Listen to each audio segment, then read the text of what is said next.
it's Destiny from ROE Dental Laboratory, and today we're going to talk about 5 tips to improve your intraoral scanning. Whether you just got your new intraoral scanner, you are just looking to improve your scanning abilities, or maybe your lab keeps requesting rescans, causing delays in your cases.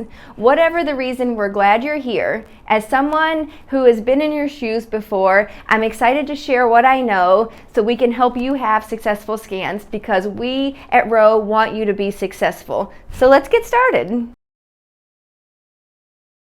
Our first tip is you want to make sure that you have any excess lighting off. If you have an overhead light, you want to make sure that that light is off. If you have loop lights, you want to make sure that those lights are off too. Your intraoral scanner has a light in the inside, and any additional lighting may cause a glare, making it hard to pick up information. Our second tip is you want to make sure that you control the moisture. In my experience, the biggest thing that I didn't realize is that moisture can affect your scans, and it will make it really hard to pick up the information. So if you have access to an air syringe, you can use that, making sure things are dry. We did not have that when I used a scanner, so we used 4x4 gauze. You just get in there and dry everything off and then do your scan. And then you may have to pause in between each scan to dry things off, but moisture is a huge issue with scans, and you just want to make sure everything is nice and dry. Tip 3, you want to make sure that you have good tissue management.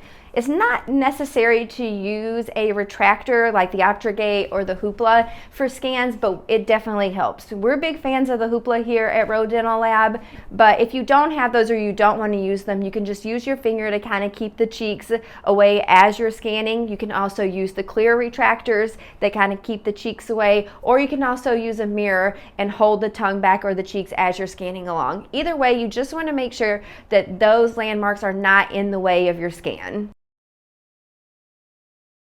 Tip number 4, you want to make sure that you're holding the scanner the right way. It's recommended that you hold the scanner like you would a pen or a pencil. So when you're doing the lower, you would take the tip, face it downwards, and then scan along your pattern. When you're doing the upper, you'll hold it the same way. Some scanners have the option to take the tip and flip it upwards when you do the upper scan. Not all of them have this, but if you have the ability to do that, you want to use that option. Our 5th tip, which I believe is the most important tip, is that you want to make sure that you follow the proper scan patterns. It doesn't matter what kind of scanner you use, what kind of system it is, you want to follow the same patterns. So if you are doing a lower scan, you want to start on the occlusal surface. So you're on the posterior teeth on the occlusal. You're going to scan around until you get to those anterior teeth. And the anterior teeth, you're going to tip your scanner back and forth just a little bit to pick up extra information.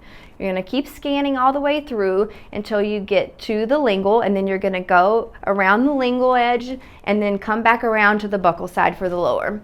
When you start the upper scan, you're also going to start on the posterior teeth on the occlusal surface, go around, also tip your scanner back and forth as you're going through the anterior teeth, and then this time you're going to start with the buccal scan. So you're going to go in the front there, and then you're going to finish on the lingual side.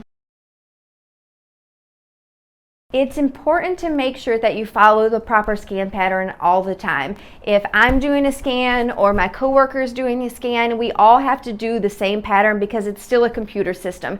In order for your scanner to run efficiently, everyone has to follow those same patterns. And sometimes if you run into issues, it's because your scanner doesn't know what's going on. So using those scan patterns can really help maximize the efficiency on your scanners. And those are our 5 tips for intraoral scanning. We're going to get a little bit more in depth with each workflow and how to do those workflows and how to get really successful records with intraoral scanning, but these are the 5 tips that you're going to take with you throughout any of those scans. If you want to learn more about our digital process here at ROE Dental Laboratory, make sure you visit our website at www.roedentallab.com. Thank you.